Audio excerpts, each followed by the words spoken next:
Siapkan modal yang besar atau modal yang tebal kalau kita itu ndak pinter ngakali pakan ayam. Jadi kita itu harus pinter-pinter ngakali pakanan pitik. Coba bayangkan dulu aja, lur, sebagai contoh aja dulu, kalau kita makan itu ndak diakali nganggo godhong telo, nganggo gereh asin, ya mesti pengeluarannya akan melar gitu kan. Ya kalau untuk di nasi itu kan makanan pokok, jadi untuk lauknya itu harus diakali Pak Yus, nganggo sayur, godhong-godhong telo, godhong-godhong pepaya, biar pengeluaran tidak mekar. Jadi untuk di ayam ini juga harus seperti itu juga. Untuk dipakan harus diakali dengan yos opo kono lah, dicampur-campur sama pepaya, sama bekatul, terus sama yojo melulu pur terus lur. Kalau pur terus itu pasti pengeluaran akan melar. Tapi sebelumnya, assalamualaikum warahmatullahi wabarakatuh. Untuk teman-teman sehat selalu, sukses selalu, dan semoga diberikan kesehatan, kelancaran dalam usahanya. Tapi sebelumnya jangan lupa subscribe agar saya terus bersemangat memberikan informasi untuk teman-teman semuanya. Terima kasih. Jadi untuk di kali ini itu saya akan membahas pakan yang penuh dengan gizi ngono lho ya. Aku ora mudeng piro detail protein gini-gini, dan yang ini adalah tepung jagung. Jadi untuk di tepung jagung juga adalah sumber gizi ngono lho. Aku ora iso ngarani liyane, bisa aku mek ngarani gizi. Jadi untuk di tepung jagung ini gisine wakeh, dan ini kalau dicampur sama pur terus dicampur sama polar, walah wis gisine luar biasa lur. Kalau menurut saya wis marem banget. Jadi yo aja pur terus lah, kalau dompet tidak kandel harus dioplos sama dedak juga ndak apa-apa. Ini tapi yo kayak ono polar city lah lur, utawa apa jenenge pur. Jadi purnya itu hanya buat campuran, jadi makanan pokoknya itu kasih tepung jagung aja sama polar utawa sama bekatul. Karena kalau bekatul itu ya bekatul tok kuwi larine itu hanya ke bulu lur. Saya sudah buktikan dan ya ternyata benar, larinya itu cuma ke bulu. Tapi kalau untuk di tepung jagung ini luar biasa, larinya juga bisa ke daging juga. Kalau ayam petelur itu bisa dipakaikan ini, ataupun jagung utuh-utuh kuwi dijamin telurnya itu produksinya tambah banyak. Karena ya wis tak jajal ning Jawa, pitik Jawa 1 ekor kuwi tak pas ngendok ya toh, tak seorang pakani jagung, dan ndoke alhamdulillah ya ngasih 15-18, bahkan yang kemarin itu sampai 22, tapi sing loro tak go jamu lur. Dan untuk di polar ini juga bagus, mau difermentasi bisa, mau dipakan basah ayo dicampur banyu ngono iso, terus mau dipakan kering juga bisa. Pokok semua itu tergantung sama tebel ndaknya dompet lur ya. Jadi mau usaha apa, kalau dompetnya tebel ya pasti jalan, kalau dompetnya tipis ya kita cuma bisa pelan-pelan, kita cuma bisa sabar gitu tuh lur. Contohnya kita mau buka apa ya lur ya, minuman lah, minuman boba. Ya kalau dompetnya tebel ya kita bisa beli kemasan sing enek tulisannya kata-katane kanggo bocah-bocah enom ngono ki lho ya. Itu pasti yang pertama mereka akan tertarik sama kemasan itu. Dan yang kedua itu ya kalau kita sudah dibekali sama ilmu pengetahuan, ya pasti kita bisa cara membuat boba sing disenengi wong-wong, sing rasane enak. Ya tapi kalau modalnya tipis terus kita belum dibekali sama ilmu, ya mungkin mereka cuma bisa beli yang kemasan polos, wis wong bocah nom-nom ora tertarik, terus mereka pun tidak bisa yo ora iso seneng karo rasane boba, karena tidak punya ilmu pengetahuan yang mampu ngono lho ya.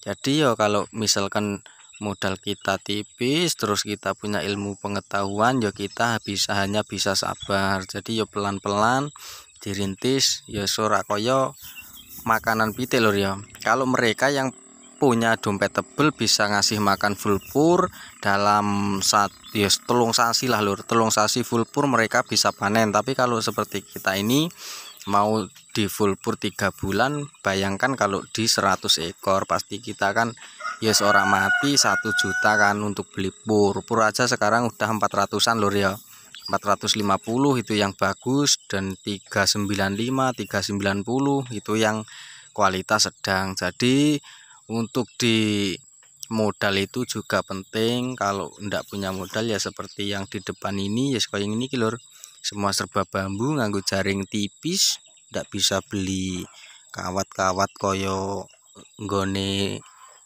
bocah-bocah, nggone peternak dulur-dulur sing wis mungkin ya mampu lah. Tapi tenang saja dulur-dulur, baturmu ora dewi, temanmu, kamu itu ndak sendiri, kamu itu temannya banyak.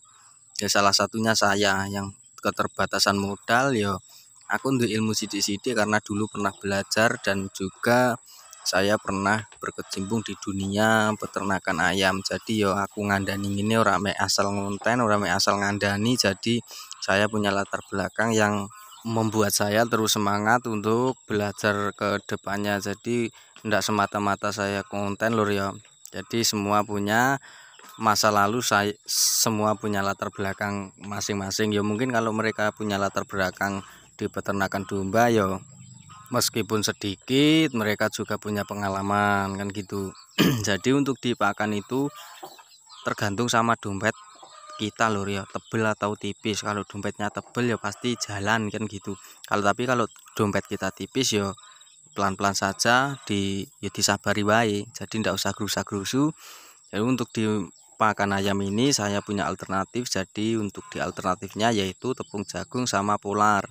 Dan untuk di alternatif lainnya itu adalah bekatul. Kalau untuk di bekatul itu ringan lur, ringan banget karena harganya itu cuma antara 2.500 sampai 3.000 itu dapat yang ya serata halus lah. Tapi bukan yang halus banget itu kalau di tempat saya ini ya. Dan kalau untuk di tepung jagung itu di harga 6.000, di bekatul neh toh apa jenenge polar itu di harga 5,5 itu di tempat saya. Jadi harganya juga cukup terjangkau. Dan kalau untuk di ayam KUB seperti ini sebenarnya makannya itu tidak banyak lur. Ya mungkin kalau pur ya podo wae lah. Ya karena harganya mahal, tapi kalau untuk di makanan seperti ini saya yakin itu rodok ngirit. Untuk dipakan tepung jagung terus sama polar sama bekatul itu saya jamin untuk di ayam KUB itu makannya agak ngirit. Dan pertumbuhannya ya kalau pertumbuhan itu tidak sama merata lur, tapi untuk di pertumbuhan itu tidak seperti ayam kampung asli. Jadi untuk di ayam KUB itu pertumbuhannya sedikit lebih cepat daripada ayam kampung asli. Kalau untuk di Bangkok ya pertumbuhannya sebenarnya sama, cuma kalau di Bangkok itu kan dia menang postur kan gitu. Kalau di KUB itu ya ndepek-ndepek ngono kuwi lur, endi-endi.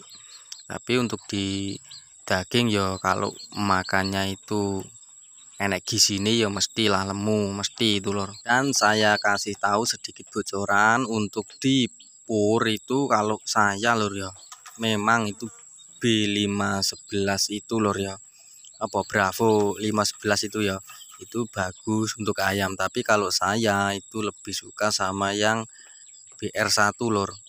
BR1 ya mbuh kuwi sebenarnya pakanan apa wis umur piro saya ndak tahu. Yang ngertiku ya tak pakani DOC, alhamdulillah itu bagus. Jadi untuk ditulang tapi jangan di wenehi mangan sing enek lur kayak gambare jago Bangkok lur, kayak apa merek lali aku. Engko tak share, engko tak dokone ning kene.